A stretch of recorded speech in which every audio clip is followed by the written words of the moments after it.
इलेक्ट्रोहोम्योपैथिक remedies और vertebral column के रोग के क्रम में है ना, स्लिप डिस्क के बारे में आज हम पढ़ेंगे। स्लिप डिस्क क्या होता है और कहाँ होता है ये, और इससे क्या क्या लक्षण होते हैं हमारे शरीर में, और उस पर कौन सी इलेक्ट्रोहोम्योपैथी औषधियाँ ज़्यादा कारगर होती हैं, किस तरह हम स्लिप डिस्क को मतलब ठीक कर सकते हैं इलेक्ट्रोहोम्योपैथिक औषधियाँ के द्वारा।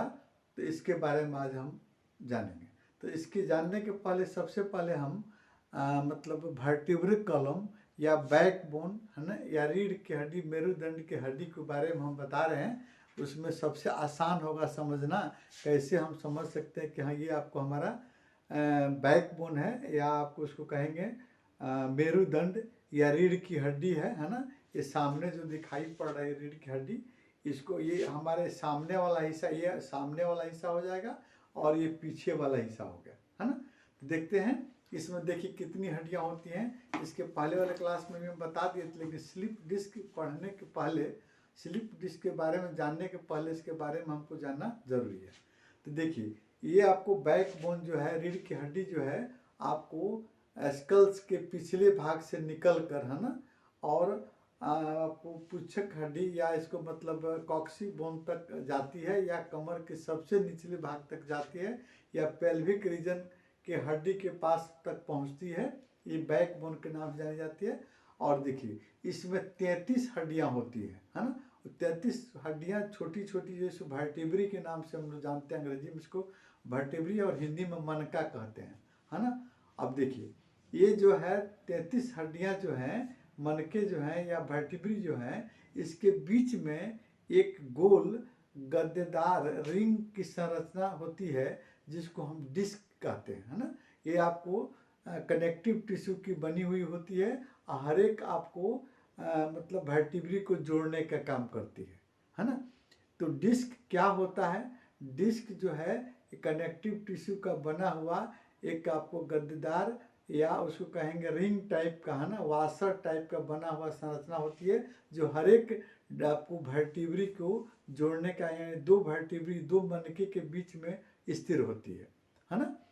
अब देखते हैं आपको इसका मतलब काम क्या है डिस्क का। तो डिस्क का काम है हमारे मतलब वर्टिब्री को सही पोजीशन में रखना है ना, और उसको लचकदार बनाना। वर्टिब्री मुड़ते हैं, या मतलब बैकबोन जब मुड़ता है, घूमते हैं या मतलब झुकते हैं, तो उसमें ये मदद करता है ना। ये नाजुक होता है या नरम होता है, इसलिए उसको मुड़ने में मदद करता है ना। अब देखते हैं इस किस कारण से स्लिप डिस्क होता है। स्लिप डिस्क होने का कारण के जानने के पहले हम देखते हैं कि स्लिप डिस्क में आपको होता कैसे है। तो देखिए इसमें जो डिस्क होता है, ये डिस्क जो है आपको इसका बाहरी भाग हार्ड और कड़ा होता है ना, और उसका भीतरी भाग नरम होता है, सॉफ्ट होता है ना।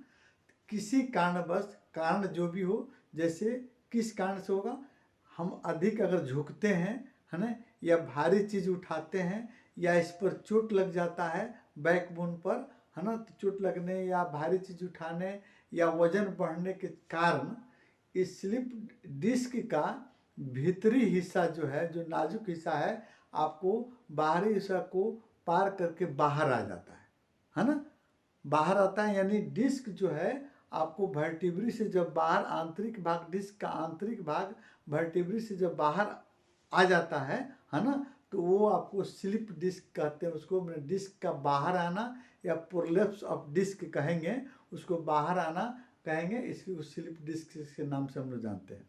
अब देखिए अब इसके कारण होता क्या है, जब इसमें आपको स्लिप डिस्क होगा है ना, तो स्लिप डिस्क होने के बाद में जिधर का नर्व, जिधर स्लिप डिस्क होगा उधर का नर्व जो है आपको तंत्रिका तंत्र की जो आपको नर्व जो है वो दबेगा है ना। दबने के बाद में उस एरिया के, उसके साइड के जिधर वो नर्व गया रहेगा, उधर आपको दर्द होगा, तेज दर्द होगा, या आपको झिनझिनी होगा, सुनापन होगा, काफ़ी परेशानी हो जाती है ना। तो इसमें और सारे लक्षण उत्पन्न होते हैं, जैसे जिस भाग में स्लिप डिस्क होता है उस शरीर के एक हिस्से में आपको दर्द एवं सुनापन या जलन महसूस होता है। दर्द शरीर की गति के अनुसार बदलता है, जैसे मान हम बिछावन पर सोए हैं, है ना, करवट बदल रहे हैं तो उसके हिसाब से आपको तंग करेगा, दर्द होगा। या झुक रहे हैं, बैठ रहे हैं, उसमें आपको दर्द होगा, है ना। वहाँ की मांसपेशियाँ कमज़ोर हो जाती हैं और साथ साथ में आपको ये इसमें झुनझुनी, जलन और दर्द महसूस होता है। इसी को हम लोग स्लिप डिस्क के नाम से जानते हैं। अब इस पर इलेक्ट्रोहोम्योपैथिक औषधियाँ कैसे कार्य करती हैं, कौन सी इलेक्ट्रोहोम्योपैथिक औषधियाँ, तो सबसे पहले हम लोग दर्द और झिंझिनी को ज़्यादा कष्ट को जल्दी फायदा पहुंचाने के लिए सबसे पहले हम लॉ पोलैरिटी के हिसाब से आपको राइट साइड में, मतलब रीढ़ की हड्डी में के राइट साइड में आपको देखिए। एक और बात है इसमें कि ये स्लिप डिस्क अक्सरहा जो है ये तो शरीर के यानी आपको बैकबोन के किसी भी पर्सन में हो सकता है, लेकिन अक्सरहा ये देखा गया है कि आपको कमर रीजन यानी लंबर रीजन में L4, L5, L1, L2, L3, L4, L5 या उससे सैक्रल आपको वर्टिब्री के आसपास से होता है, देखने को मिलता है स्लिप डिस्क। तो इसके चलते जो आपको मतलब इस पर सबसे पहले हम लॉ पोलैरिटी के हिसाब से इलेक्ट्रोहोम्योपैथिक की बिजलियाँ जैसे रेड इलेक्ट्रिसिटी और आपको वाई इलेक्ट्रिसिटी या डब्ल्यू वाइट इलेक्ट्रिसिटी का बाहरी हम लोग प्रयोग करेंगे, बिजलियों को यहाँ पर टच करेंगे, है ना। जैसे राइट साइड में होगा तो वाई को हम लगाएंगे, लेफ्ट साइड में होगा तो फिर हम आपको आरी को लगाएंगे, या अगर दोनों साइड में अगर झुनझुनी दर्द होता है तो फिर अदल बदल को उसको हम राइट साइड और लेफ्ट साइड में लगाएंगे। और डब्ल्यू का भी बीच बीच में कभी कभी डब्ल्यू का भी कंप्रेस, हॉट कंप्रेस लगाएंगे तो जल्दी आपको दर्द में राहत मिल जाती है। इंटरनल दवा खिलाने के लिए आपको C4, F1, L1 और A3 का 3rd से लेकर 10th